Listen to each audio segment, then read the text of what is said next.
Magic the Gathering is failing in the digital age.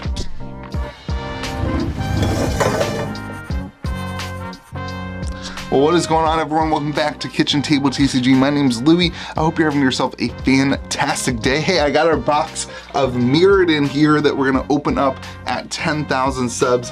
Can't wait to open that. I really hope that I pull a foil chrome box. I think that would be a really cool pull to open from an old box like that. But we're doing it at 10,000 subs, so thank you so much for those of you who have joined the channel. I hope if you haven't, you will consider that. But first, let's get into talking about Magic the Gathering in the digital age. You know, Magic has evolved a lot in the last 10 years.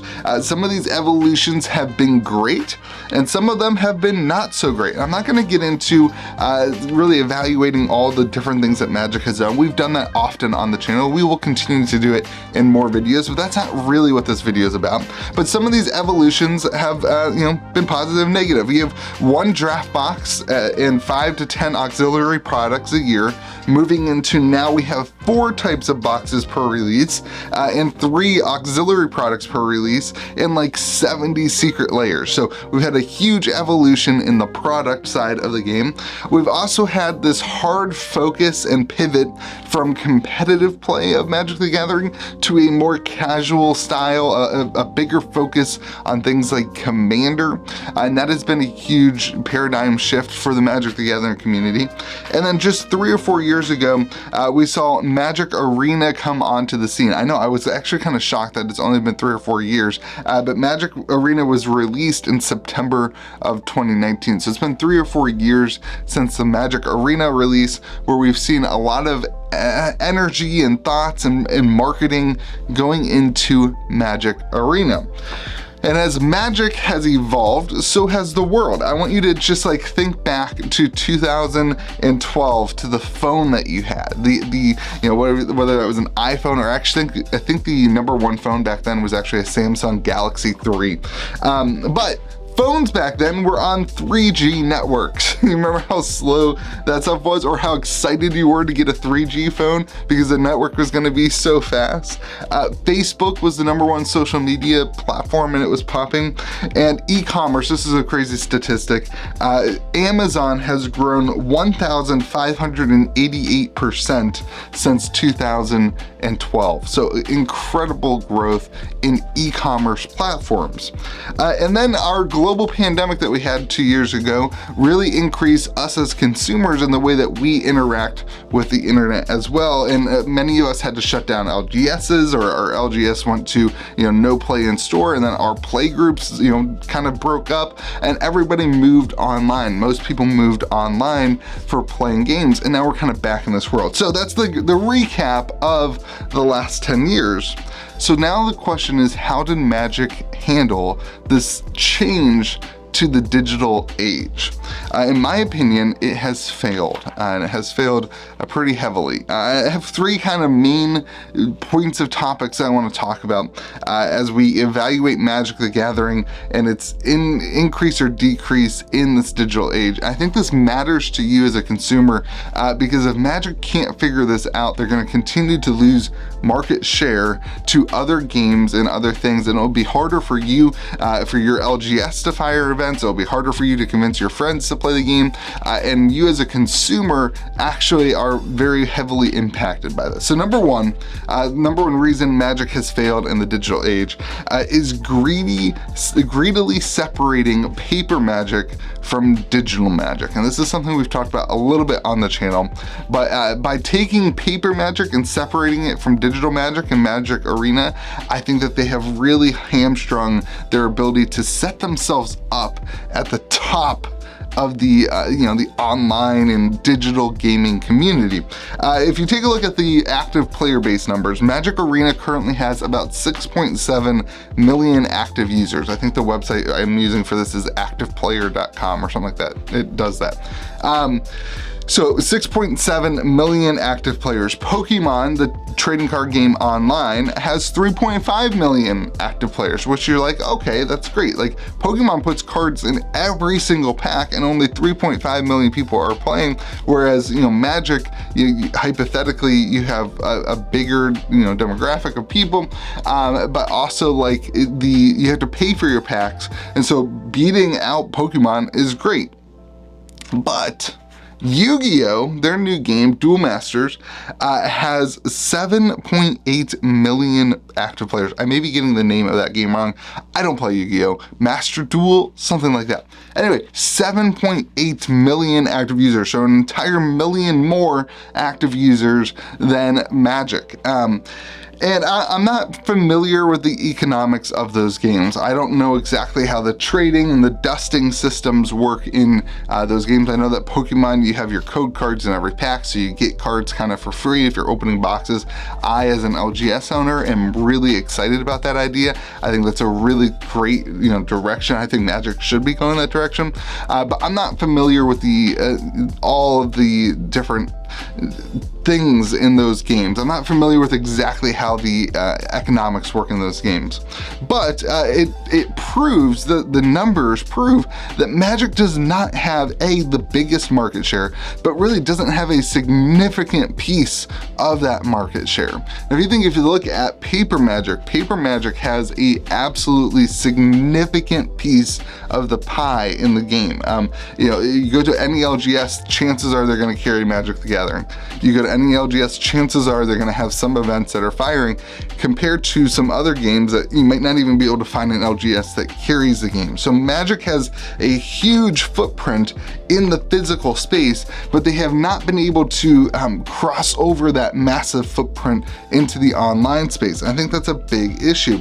I think that Magic the Gathering, in order to be successful in the digital age, has to be an innovator in that space. They have to be the front line, the top of the top, innovating the experience for the online digital community that kind of allows them to have a huge chunk of that market share. So I think that Magic needs to focus Arena on becoming, again, a trading card game, not just a game that you spend money in and you keep putting money in order to play, but a game that you actually have the ability to trade the cards in.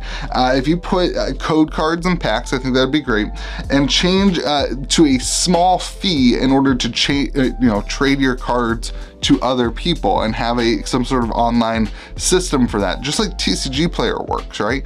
You put your cards up and then TCG Player takes a cut or a fee. Either in Magic Arena, you could actually have it be trading, and each card could have like a value, it could earn points and you could trade. But at the end of the day, the consumer pays a small fee to Magic Arena. There would be a great way to open up the amount of profits that Magic Arena can make while lowering the bar for a player. A player could buy packs from their store, open them up, get free cards on Arena that then they could add to the ecosystem. It would increase the player base by a significant amount and get Magic to that, like, hey, we are the online community, we are the online trading card game, we are the best, we are the biggest by far on the online trading card game wise.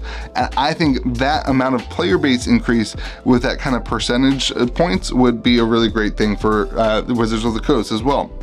If you invest then in that money in all of the formats, you then really widen out your game and a lot more people will end up playing it. So by taking the greedy approach and charging more and more money for arena packs and not having any sort of like e-commerce platform or trade system or economy system built into the game, I think you've really hamstrung your game, and that's a fail in the online day and age. So number 2, ways that Magic has failed the digital age. Business to business competition via Amazon, where Magic the Gathering is literally competing with its business to business partners. The LGSs are called B2B partners. They buy product from the business and then they sell it to the consumer. So you have Magic the Gathering, the business selling product to another business that then goes to the consumers. And then Magic the Gathering is going right back on Amazon and competing with those that they are selling product product to by lowering the prices. You know, when this world changed 10 years ago, when e-commerce started picking up, the consumers changed as well. We no longer just, 10 years ago, you would maybe evaluate the price difference between two LGSs in your area, but you weren't really buying your boxes online. That's not really, I mean, some people did, you had a little bit of that going on, but really your evaluation of your prices was always LGS to LGS in the area, or maybe comparing Walmart with the packs that you could buy at your LGS. But now everyone compares everything to online, and Magic is now competing with the mom and pop LGS stores online by selling product direct on Amazon. And now this does not just affect us as the LGS owners. This actually affects you as well, because Amazon has this algorithmically generated system that the higher the demand, the higher the price. When they sell out, they increase the price on things. And what it does is it provides you, a consumer, with not really knowing the price of things. This is why, I don't know why no one's talking about this. This is why they got rid of MSRP, because if they got rid of MSRP, then they don't have to sell at a suggested retail price, and they can charge to the demand and make more money online.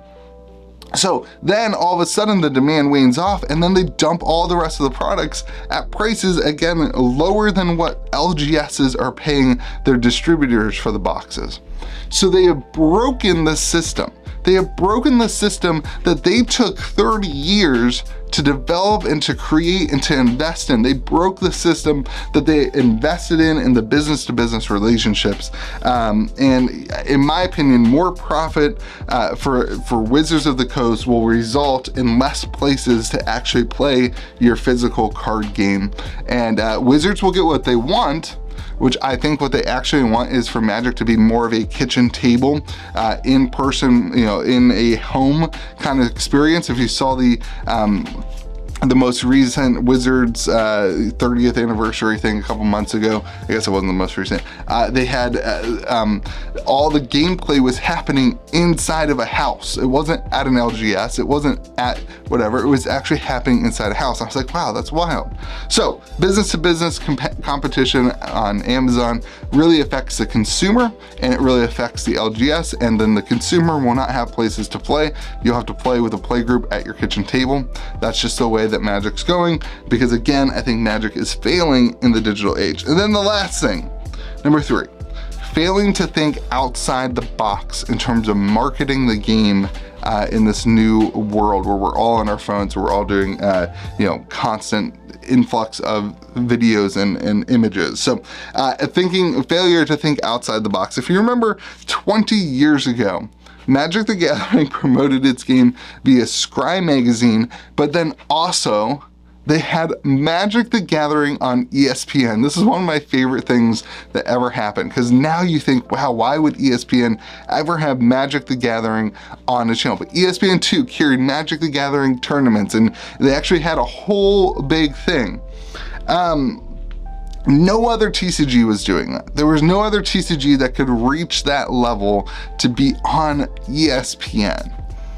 And there's nothing like that for Magic now. I'm not saying that they need to be on ESPN or on whatever, but there's nothing that Magic the Gathering is doing that no other game company is attempting, that no other game company can reach. There's nothing that Magic is saying, we are all the way up here and nobody else can reach us, because they don't really do much marketing. They're not creative. They're not, they don't really expand upon ideas and try to get their game out to an even wider audience. It almost seems like they are content with the size of their game right now, which might be true. They may have done the evaluations and just be like, there's no further players, and let's put boxes up on Amazon because it just doesn't matter. One of the things I thought was really good that they did, well, the idea was really good. I'm not sure the execution was perfect, but they worked with Mr. Beast to do a promo in 2021, where they did a promo where you could play Mr. Beast for like $50,000. And I thought that was a really great way to, to introduce the game to a lot of people. Now, I think there was some back end stuff of that didn't work out super well. Mr. Beast kind of basically didn't ever play Magic again, which, it would have been cool to have something like a timeline where he was still playing, stuff like that. But at the end of the day, it was a little creative, and I would love to see more of that creativity go into the game to market it to a new demographic, to new age of, more kids playing the game, and to get this game out into more and more local communities and that kind of thing. So the world's changing. In my opinion, greed is not the answer. It seems like Magic, Wizards of the Coast, really doubling down on taking a lot of profits out of their company and handing it over to Hasbro. We've talked about that a lot on the channel. But I don't feel like Magic is doing a great job in the digital age. I would love to hear your thoughts, your rebuttals to my statements, other things that I may have missed in the comment section below. At the end of the day, for the consumer, I think the biggest issue is if you play in an LGS, if you are a person that doesn't have a local community that can meet at your house and that kind of thing, I wish that Magic did a better job of doing things online so that those communities can thrive both online and in the store. So hopefully you have yourself a fantastic day. Don't forget, we're about to hit 10K subs in the next month or two. So we'll be opening this Mirrodin booster box. Super excited for that. Hopefully you have yourself a fantastic day. Remember to be kind to the people around you, or the people online around you too. It's really important that you remember that the words you say matter to people, and you can have a huge positive effect on people in this world. So be kind to the people around you. We'll see you again tomorrow for another video.